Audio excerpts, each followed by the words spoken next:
ज्ञानव्यापी सर्वे पर आना है बहुत बड़ा फैसला। सुप्रीम कोर्ट ने इस मामले में मुस्लिम पक्ष को कहा कि आप हाई कोर्ट जाइए। हाई कोर्ट में याचिका दाखिल हो गई है और आज सुबह 9:30 बजे इस पर सुनवाई होगी कि आखिरकार एएसआई का सर्वे ज्ञानव्यापी में होना चाहिए या फिर नहीं होना चाहिए। सुरभि, ज्ञानव्यापी के एएसआई सर्वे पर ही आज इलाहाबाद हाईकोर्ट में सुनवाई को लेकर सबसे बड़ी खबर है, जहां सर्वे पर रोक की मांग वाली याचिका पर सुनवाई होगी। एएसआई सर्वे जारी रहेगा या नहीं, इस पर फैसला संभव है। आपको बता दें, आज शाम 5 बजे तक सर्वे पर सुप्रीम कोर्ट की रोक को लेकर बड़ी खबर आई थी, लेकिन आज सभी की निगाहें हैं होने वाली सुनवाई पर। सर्वे पर रोक की मांग वाली याचिका पर यह सुनवाई होने वाली है और ऐसे में एक बड़ा फैसला भी संभव है, जिससे यह साफ हो जाएगा कि अब एएसआई सर्वे जारी रहेगा या नहीं।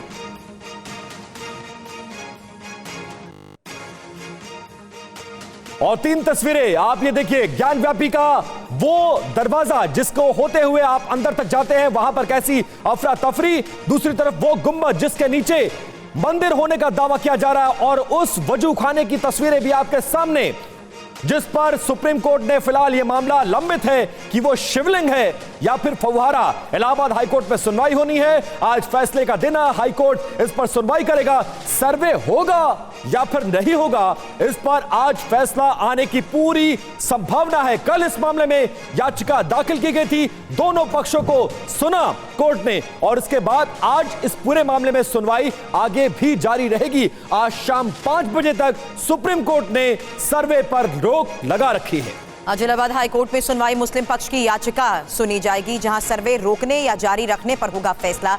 मुस्लिम पक्ष सर्वे पर रोक चाहता है, लेकिन इस बीच जिस तरीके से आज सुनवाई होने वाली है, ये बड़ी खबर है इलाहाबाद हाईकोर्ट में सुनवाई को लेकर। और महत्वपूर्ण ये है कि किस तरीके से आज की सुनवाई के दौरान मुस्लिम पक्ष की याचिका सुनी जाएगी। सर्वे रोकने या जारी रखने पर फैसला संभव है। ऐसे में मुस्लिम पक्ष सर्वे पर जिस तरीके से रोक चाहता है, इसीलिए विपिन सबकी नजर है आज कोर्ट रूम में, जहां प्रयागराज से ही इस वक्त कुमार कुंदन हमारे सहयोगी भी हमें ज्वाइन कर चुके हैं। कुंदन, फिलहाल संभव हो तो सीधी तस्वीरें भी दिखाएं और यह भी जानना चाहेंगे आज के फैसले के मायने क्या होंगे। देखिए, इस वक्त मैं प्रयागराज में उच्च न्यायालय के ठीक सामने खड़ा हूं। हमारे सामने गेट नंबर 3B है, जहां से इन जनरल लोग पास बनवा के अंदर जाते हैं, और हमारी दूसरी तरफ जो है प्रयागराज का वो उच्च न्यायालय, जहां से वो एक ऐतिहासिक फैसले की उम्मीद एक तरह से की जा रही है। एक बार कैमरा पर्सन गंगा को बोलूँगा कि थोड़ा सा विजुअल भी दिखाएं उच्च न्यायालय में। आज ऐतिहासिक दिन इसलिए भी है कि सुरभि, अमूमन जो कोर्ट की टाइमिंग होती है वो सुबह 10 बजे के बाद की होती है, लेकिन आज की सुनवाई सुबह 9:30 बजे की है और चीफ जस्टिस खुद जो है इस पूरे मामले की सुनवाई करेंगे सुबह 9:30 बजे। तो ये अपने आप में एक ऐतिहासिक है कि समय से पहले सुनवाई हो रही है मामले की गंभीरता को देखते हुए। यह बताने के लिए काफ़ी है कि यह मामला कितना गंभीर है और उच्च न्यायालय इसको कितनी गंभीरता से ले रहा है।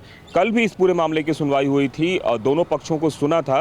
हालांकि कल प्रतिवादी पक्ष ने ज़्यादा कुछ बोला था, वादी पक्ष को बोलने का मौका कम मिला था, लेकिन आज जो है अभी 9:30 बजे से सुनवाई शुरू होनी है और दोनों पक्ष के वकील विष्णु शंकर जैन भी पहुंच चुके हैं, फरहान नकवी भी पहुंच चुके हैं। दोनों अभी थोड़ी देर पहले कोर्ट परमिशन के अंदर गए हैं और उम्मीद ये की जा रही है कि 9:30 बजे से जब सुनवाई शुरू होगी तो यह देखना दिलचस्प होगा कि कितनी देर तक सुनवाई चलती है, दोनों पक्षों को अदालत कितना समय देता है और उसके बाद पूरे मामले पर अदालत का फैसला क्या होता है। और इस फैसले की सबकी निगाह टिकी है, क्योंकि यहाँ से लेकर बनारस तक पूरा मामला जो है सब लोग एक टक्की लगाए हुए हैं और सुप्रीम कोर्ट में भी चूंकि ये मामला चल रहा है, तो हर कोई यह जानने को उत्सुक है कि आज इलाहाबाद उच्च न्यायालय क्या फैसला देता है। सुरभि, हाईकोर्ट पर नजर रहेगी और ये सबकी निगाहें हैं कि आखिरकार क्या होना है, क्योंकि एएसआई जो सर्वे करने वाली है उस पर आज फैसला आने की पूरी संभावना है। अब देखिए, एएसआई का जो सर्वे है, अब तक की जो उसकी क्रोनोलॉजी है वो आपको समझाने की हम कोशिश करते हैं।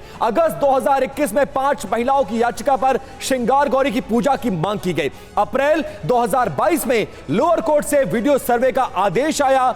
6 से 6वां जो है 19 मई 2022 को 2 चरणों में परिसर का वीडियो सर्वे कराया गया। 21 जुलाई 2023 को वाराणसी कोर्ट का एएसआई सर्वे का आदेश आया और 21 जुलाई 2023 रडार सर्वे, जरूरत पड़ने पर यह कहा गया कि खुदाई की जा सकती है। 24 जुलाई को इस पूरे मामले में सर्वे के खिलाफ सुप्रीम कोर्ट पहुंच गया मुस्लिम पक्ष। सुप्रीम कोर्ट ने इस पूरे मामले में सुनवाई की और 24 जुलाई 2023 को सुप्रीम कोर्ट का 26 जुलाई तक सर्वे रोकने का आदेश आया और उसके बाद 24 जुलाई 2023 सुप्रीम कोर्ट ने मुस्लिम पक्ष को हाई कोर्ट जाने को सेम डे में कहा और उसके बाद 26 जुलाई 2023 को अब इस पूरे मामले में हाई कोर्ट ये सुनवाई करेगा कि ज्ञानव्यापी में एएसआई सर्वे करेगी या फिर नहीं करेगी। दोनों पक्षों को सुनना है हाई कोर्ट को। पीयूष पांडे हमारे साथ। फिलहाल देखिए, हम एक बार फिर से कुमार कुंदन का रुख करेंगे, उसके बाद पीयूष आपके पास लौटेंगे। कुमार, कुछ मिनटों का वक्त और बाकी है, 9:30 बजे सुनवाई संभव है। कल भी सुनवाई हुई थी और आज दोनों पक्षों को सुना जाएगा। कल कई तरह की दलीलें पेश की गई थी और आज भी दोनों पक्ष के वकील मौजूद रहेंगे। एएसआई सर्वे को लेकर क्या संभावना जताई जा रही है, दोनों पक्ष के दावे क्या क्या हैं?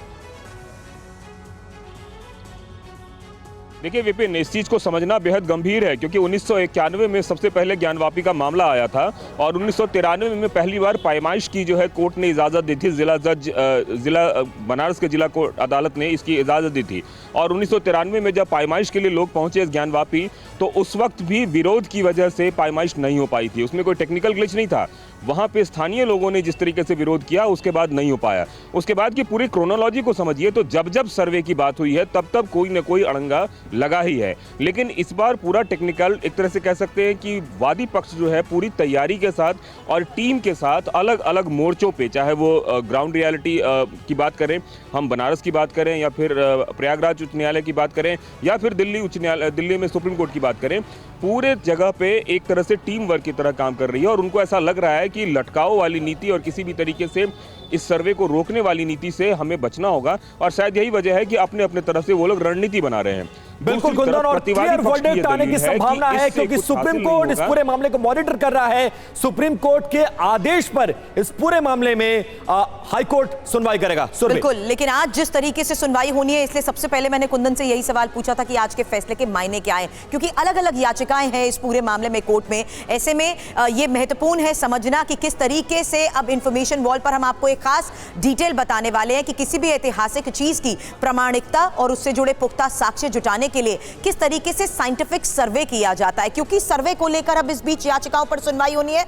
ऐसे में इंफॉर्मेशन वॉल पर यह डिटेल आपके सामने, एएसआई सर्वे की जिस तरीके से मांग हो रही है, सर्वे होगा या नहीं इस पर तो आज स्थिति साफ हो जाएगी, लेकिन इंफॉर्मेशन वॉल पर डिटेल आपको बताएंगे और समझाएंगे कि कैसे यह सवाल उठता है कि साइंटिफिक सर्वे आखिर होता क्या है और साइंटिफिक सर्वे कैसे किया जाता है, क्योंकि आमतौर पर इसमें दो तरह की रिसर्च टेक्निक अपनाई जाती हैं और जीपीआर टेक्निक, जिसका थोड़ी देर पहले विपिन आपने जिक्र किया था, आपको सबसे पहले बताते हैं आखिर ये कार्बन डेटिंग होती क्या है। विपिन, बिल्कुल, देखिए कार्बन डेटिंग क्या होती है इस तरफ हम आपको दिखा रहे हैं और उसका जो आंसर है वो भी हम आपको समझाने की कोशिश करेंगे।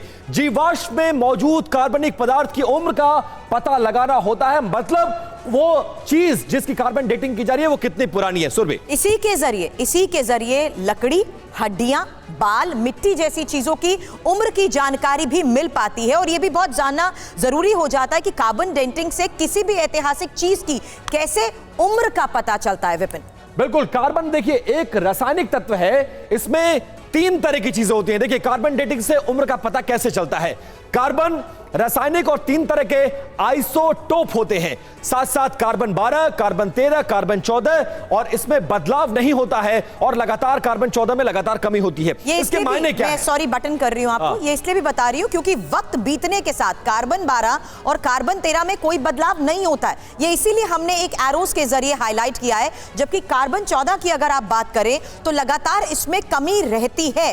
वैज्ञानिक नतीजों से यह साबित हो चुका है विपिन कि कार्बन 14 का एक तय मात्रा का नमूना बताया जाता है 5730 वर्षों के बाद आधी मात्रा का हो जाता है। ये कुछ टेक्निकलिटीज है और साइंटिफिक सर्वे में इन्हीं चीजों के आधार पर पूरा सर्वे होता है। और कोशिश यही है कार्बन डेटिंग के जरिए कि अनुमानित उम्र पता की जाए, जिसको लेकर दावा किया जा रहा है कि आखिरकार ये ज्ञानव्यापी कितनी पुरानी है, कितने सालों पहले इसको तोड़ा गया, क्या इसके नीचे मंदिर है, क्या शिवलिंग है, तमाम चीजें हैं। ये टेक्नोलॉजीज आखिर हैं क्या, इस बारे में तो हम जानने की कोशिश करेंगे। उससे पहले कुमार कुंदन, मैं आपके पास आना चाह रही हूं क्योंकि जिस तरीके से साइंटिफिक सर्वे को लेकर अलग अलग याचिकाएं भी अब यहां पर पूरे सर्वे को लेकर सामने आ चुकी है आज के इस फैसले के बाद, इसीलिए मैंने जानना चाहता मायने क्या है, ये स्थिति साफ हो जाएगी कि सर्वे जारी हो रहेगा या नहीं। निश्चित रूप से आज का फैसला इस मामले में ऐतिहासिक है कि आज के फैसले से यह पता चलेगा कि एएसआई का सर्वे जो है वो ज्ञानवापी मामले में जारी रहेगा अथवा नहीं, क्योंकि जिस तरह से सुप्रीम कोर्ट ने आदेश दिया था उसके हिसाब से आज 5:30 बजे उस आदेश की मियाद खत्म हो रही है, पहली बात। दूसरी बात, इसको यह भी जानना जरूरी है कि वादी पक्ष बार बार यह कह रहा है कि हमारे जितने भी दावे हैं वो सब कुछ प्रत्यक्ष है, उसमें किसी प्रमाण की जरूरत नहीं है। मतलब उनका साफ कहना है कि ज्ञानवापी में जो कुछ भी दिख रहा है वो मंदिर का ढांचा है, उसमें कलाकृतियां हैं। और सुरभि, आपको यह भी बात जानना होगा कि लास्ट टाइम जब कोर्ट कमिश्नर ने पूरा सर्वे किया था तो कोर्ट कमिश्नर ने अपनी रिपोर्ट में भी इन तमाम चीजों का जिक्र किया था। हालांकि उस रिपोर्ट को कितना वैज्ञानिक कोर्ट मानता है यह अलग बात है। शायद यही वजह है कि अलग अलग एजेंसियों से सर्वे की जब बात हुई तो एएसआई की भी बात हुई, और यह भी देखना दिलचस्प होगा कि जब जब सर्वे की बात हुई है तब तब जो है प्रतिवादी पक्ष इस बात को मानने से बिल्कुल भी इनकार करता है। और दो तरह की याचिकाएं, आपने जिस बात की, अभी जो 5 महिलाओं ने याचिका दायर की थी उसमें तो सिर्फ पूजा पाठ की याचिका थी, लेकिन 1991 की जो याचिका है हरिहर पांडे की, उसमें यह है कि इस मस्जिद के ढांचे को गिराकर वहां मंदिर बनाई जाए और फिर हमें पूजा करने की इजाजत दी जाए। लेकिन जिस पूरे बात को की जा रही है उसका कोई आधार तो होना चाहिए, और वही आधार एएसआई का सर्वे है, जिसके लिए महत्वपूर्ण हो जाता है कि आखिर कोर्ट के सामने किस तरीके से तथ्य रखे जा रहे हैं, किस तरीके से पूरे मामले पर जिरह हो रही है।